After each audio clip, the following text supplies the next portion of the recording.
Well, good morning. We're coming to you on a Saturday today because we just got a slight chance of rain tomorrow, and don't know what's going to happen, so I'll be watching the radar and all 20 apps that I have to look at, which is annoying, but anyway, we've had a good run. We'll hopefully get trade in tomorrow. So today we're going to keep going with the Can You Make a Profit series, and we're talking to Melissa from Poppy Candy. She makes clay earrings, and she recently held a Swiftie stall, a Taylor Swift stall, with product that she's found a way to get around trademarking and all that. So we'll delve into that, have a look at that, and she's got some great ideas and tips for all you stall holders out there. So let's go and have a chat to her. Welcome to Manly Markets 2095. Manly is the first beach north of Sydney Harbour and can easily be reached by ferry, car or bus. My name is Mark and I've been running the Manly Markets for 11 years now, and I have over 30 years retail experience in the surf industry, which has really helped me understand the markets business overall. Each week I'm going to show you around our markets, including how we run them, introduce our stall holders, show you around Manly and interview some locals along the way. Please subscribe and enjoy our weekly shows every Friday. Hey Melissa, how are you? Good, thanks. That's good. As you know, or you would know more than anyone, we had Taylor Swift in town recently. Yeah.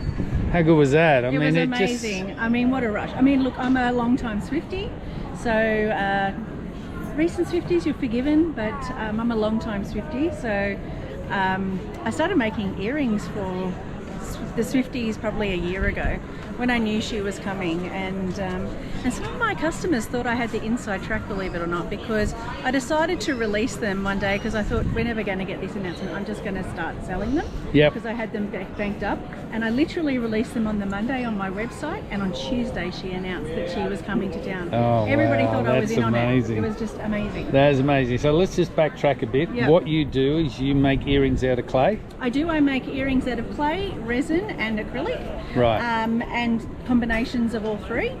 So just take us through that process, because I've seen your Instagram posts, and you do show everyone how you do it. I'm pretty transparent about the making process.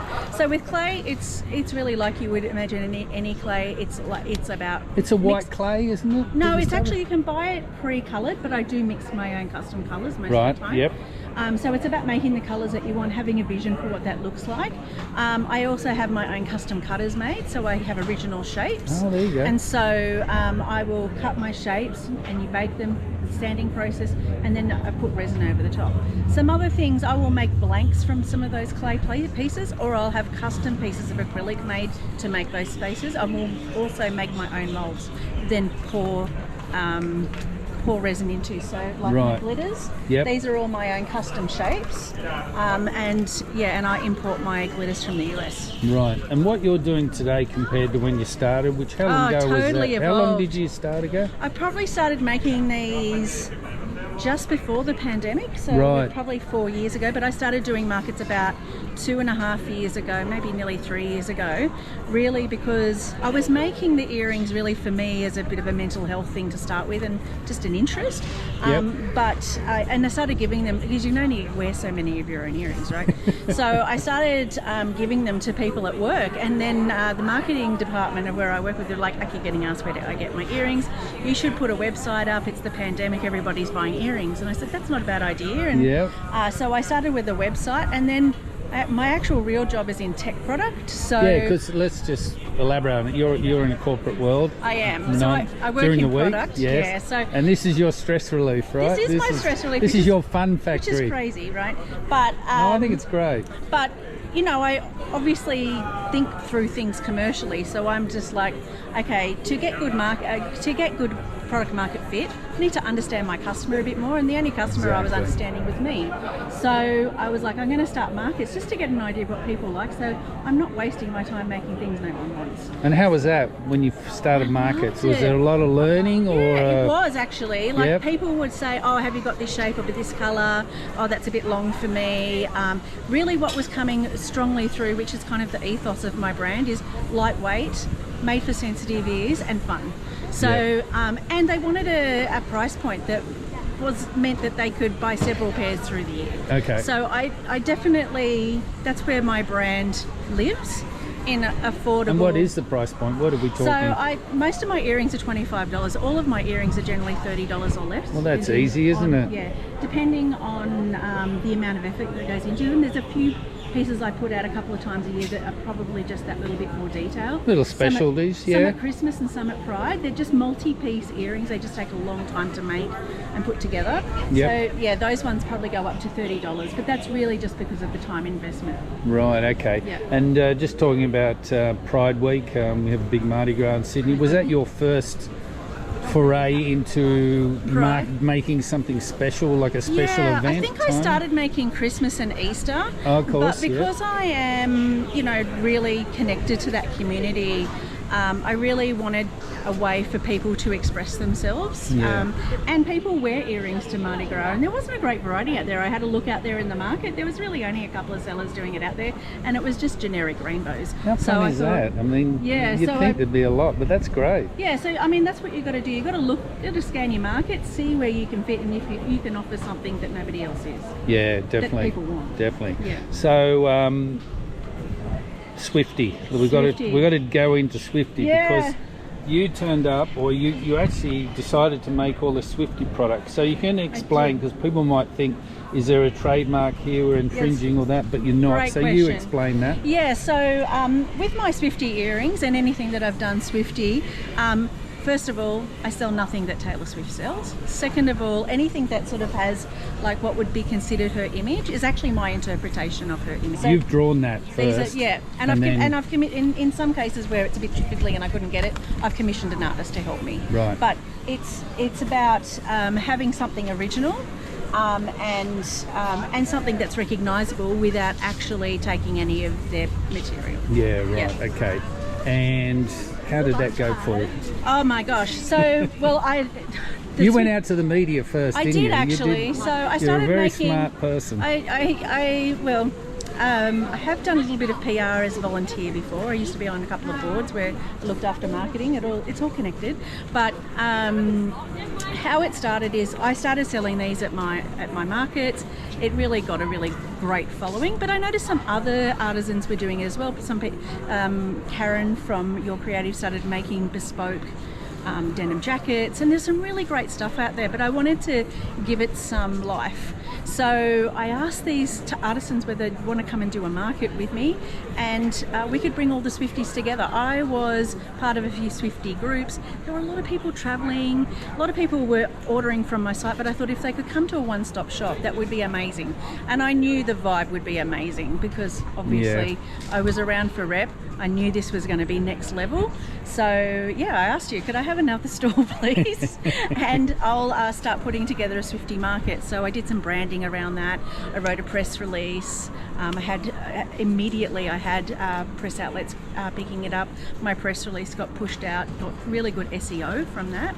And because of that, people visiting were like, buy Swiftie merch, and my thing would come up. So this is how, it wasn't number one. It obviously Taylor Swift's number one, but it was probably number 2 or 3, which then drove people to this market, which is fantastic. It was not amazing. Only for us, but for the rest of this wonderful community. Well, exactly. I mean, it was just incredible. So just without mentioning figures, because I don't like to mention people's personal figures, in comparison, so how many times did the Swiftie store do over your normal store?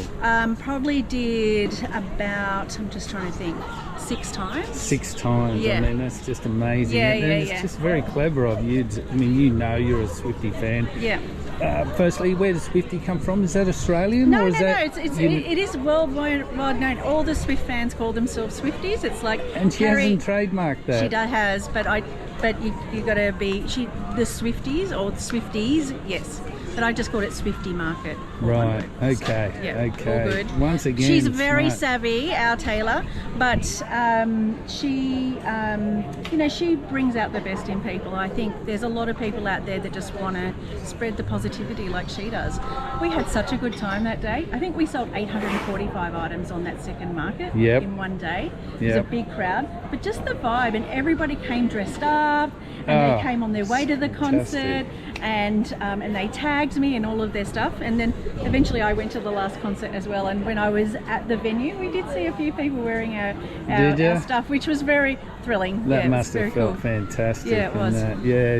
And you had yours on, obviously. Of course. Yeah. I had my t-shirt on, I had my earrings on, I had a denim jacket on, you name it. And it's really funny, I mean, the market went that well that weekend that everyone wished they'd have done a Swiftie stand as well with their I need to pull in everybody a little bit earlier. Look, between you and me, I'd love to do Pride next year, we'll see. I think, you know, Fair Day was cancelled this year. That's really impacted a lot of small businesses that actually target that market. What's Fair Day? So the Sydney Mardi Gras every year has a Fair Day. So they have a market like this, but it's en masse. Like last year, you know, there was, I think 40,000 people went to it. It was pretty large. Wow. And then this year, because of the asbestos issue, they had to cancel it. So it's really impacted a lot of small businesses. But there is a lot of organised. We've got Fusion Pride here on the Northern Beaches. We love to support them. I think, you know, and obviously it's becoming more mainstream now that people are looking for this stuff and not afraid to sell it and not afraid to show who they are. I think, you know, let's get behind it. And you support our local community. Fun product. And another thing too, you only trade on Saturdays because you've learnt that people like to come and make an impulse buy to wear it out that night on the Saturday night. Correct. So it took a while to work that out. Again, that's research, but and just looking at trends in your sales, I did try. I mean, Sunday is the day that I generally come to Manly, but I realise I don't come to Manly to shop. I come to Manly to browse, and generally I do have a lot of regulars. People come and rely on us for a bit of fun. They've got a purpose. They might come here by accident, they might be tourists, but a lot of the regulars are locals who come here for a specific thing. And so they know it's a part of their Saturday routine. Yeah. And that's it. You know, you've learned about your product, you've put that into action, and you know about your customers. So you've got customers here, so I'm going to let you go. Thank you. But thanks a lot for talking to us and sharing your thoughts and expertise. So there you have it, clay earrings, and I guess taking the opportunity to get something extra out of your store, like special events, just like Melissa has. I think she does a great job, and there's some good advice there again. I hope you're really enjoying this in-depth interviews we're doing with our store holders. I certainly am. It's nice to just have that chat and find out a lot more, and you know, I'm learning. Can't stop learning in this game, markets and selling. It's just it's fun, and it's so good when you are learning more and more things. So anyway, that's another week, wrapping up here on a Saturday. Not sure about tomorrow. We're having trouble here with the Weather Bureau. Guess everyone is, but anyway, thanks for watching, and we'll see you next week.